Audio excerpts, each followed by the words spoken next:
Au Zaïre, nous nous demandons ce que signifie exactement le développement. Peut-on appeler pays développés des pays qui possèdent un nombre impressionnant de voitures, qui construisent des milliers de kilomètres d'autoroutes, qui polluent les eaux, les mers et l'air?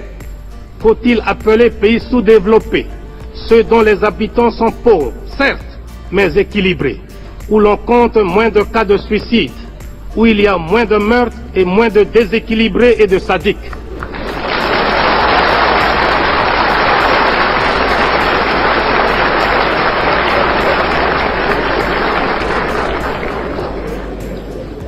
Je vous avoue que je n'ai jamais considéré le Zaïre, mon pays, comme sous-développé, car mon peuple est discipliné, travailleur, digne et fier, alors que les pays qui se disent développés sont le théâtre de désordres sociaux, de grèves sauvages. C'est pourquoi nous préférons au terme de développement celui d'équipement. Nous reconnaissons volontiers que nous sommes sous-équipés par rapport à d'autres pays. Et c'est d'ailleurs comme cela que les spécialistes de l'économie occidentale l'entendent quand ils veulent bien l'avouer. Les États-Unis d'Amérique se trouvent à la tête du club des 10 pays les plus riches du monde. Ils l'ont prouvé en débarquant les premiers un homme sur la Lune. Mais on ne dit jamais que les 9 autres sont sous-développés par rapport aux États-Unis. On dit tout simplement comme nous qu'ils sont en retard d'équipement par rapport aux USA.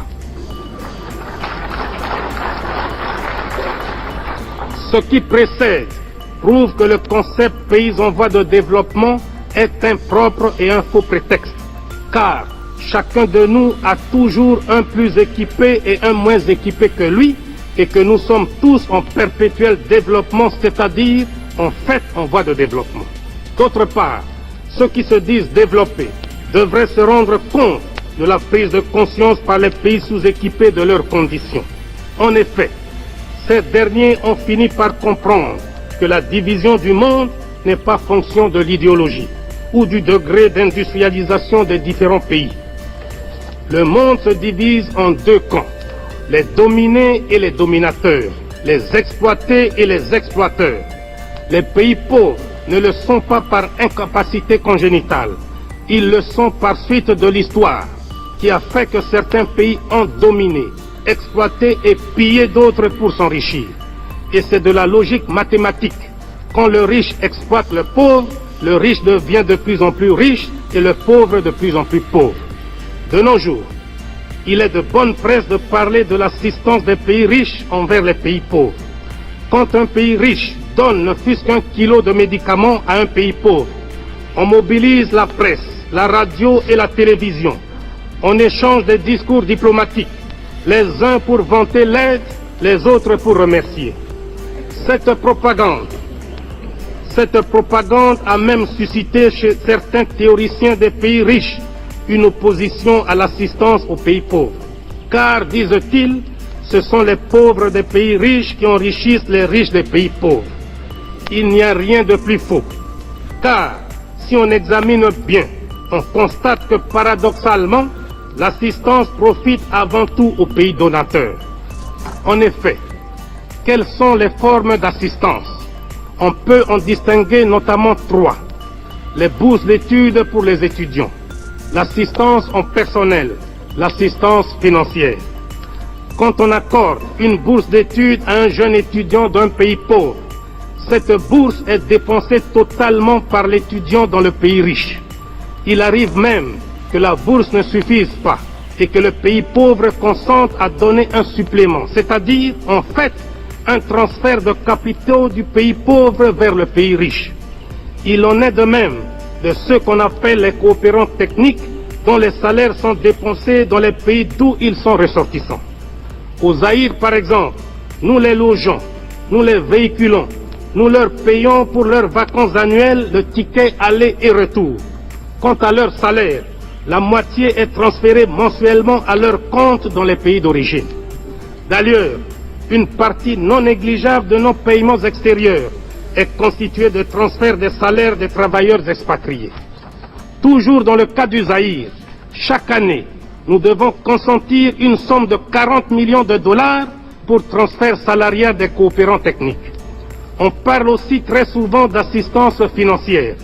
Mais si on y regarde de très près, on constate que les crédits des pays donateurs sont d'une part grevés de conditions de fourniture d'équipements et d'autre part assortis de taux d'intérêt exorbitants et de délais de remboursement très courts. De plus, ils restent dans les coffres des banques des pays riches et le pays bénéficiaire n'en reçoit pas un seul centime à dépenser localement. Il se passe donc comme si l'on finançait un pays pauvre sans que celui-ci ne bénéficie de ce financement. On dirait, pour utiliser le langage des financiers, que nous assistons là à une espèce d'autofinancement des pays riches eux-mêmes. Bien plus, mon pays transfère annuellement vers l'ancienne métropole, pour paiement de services et de dividendes des sociétés privées installées chez nous, une somme allant de 300 à 350 millions de dollars. C'est pourquoi je me demande finalement qui assiste qui. Je suis convaincu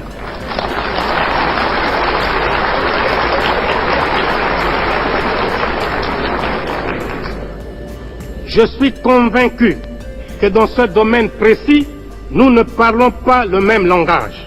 C'est pourquoi, si réellement les pays riches veulent aider les pays pauvres, ils doivent les mettre à l'abri de crédits fournisseurs, de bureaux d'études et d'experts internationaux.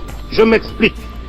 Pour un oui, pour un non, des commerçants sans scrupules de l'Occident nous proposent des crédits fournisseurs tous azimuts.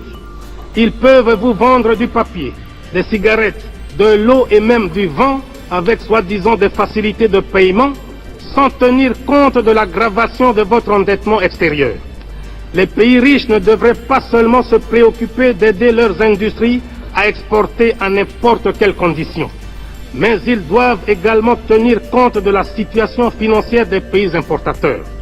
Je vous ai dit tout à l'heure que nous, Zaïrois, nous préférons le terme d'équipement à celui de développement.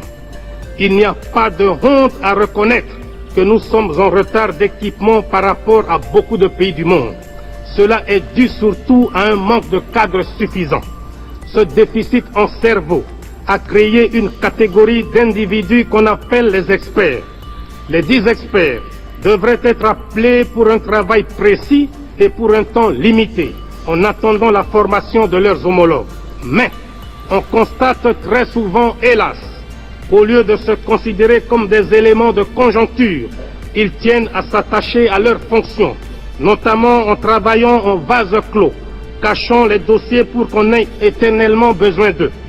Quant au bureau d'études, ils sont comme la langue des hommes, la meilleure et la pire des choses. S'il est vrai qu'un bon bureau d'études pour faire une étude utile au pays, il est aussi vrai, hélas, que chaque bureau d'études ne fait pas souvent son travail pour aboutir à une solution, mais pour identifier de multiples problèmes qui suscitent de nouvelles études. Beaucoup de bureaux d'études ne font donc pas leur travail pour solutionner un problème, mais pour se ménager de nouveaux marchés. Si j'émets des critiques sur l'organisation d'assistance technique, ce n'est ni pour le plaisir de le faire, ni que je ne remercie pas sincèrement tous ceux qui ont aidé mon pays à sortir de cette difficulté, mais parce que j'estime qu'il y a d'autres voies plus désintéressées et plus efficaces. Je n'en veux pour preuve que la coopération sino-zaïroise. En effet, depuis le mois de janvier de cette année, le Zaïre vit une expérience unique dans le domaine de la coopération. Il s'agit de l'aide que la Chine consent à mon pays. Aux assistants techniques chinois, nous ne payons pas de billets d'avion et nous n'effectuons aucun transfert salarial dans leur pays d'origine. Les experts chinois adoptent le mode de vie de leurs homologues zaïrois. Le chinois se déplace, loge et se nourrit exactement comme son homologue zaïrois. Dans le domaine de l'assistance financière, la Chine nous a accordé un crédit important à très long terme et sans intérêt. Voilà, à mon avis, un bel exemple à suivre quand on veut aider un pays sous-équipé.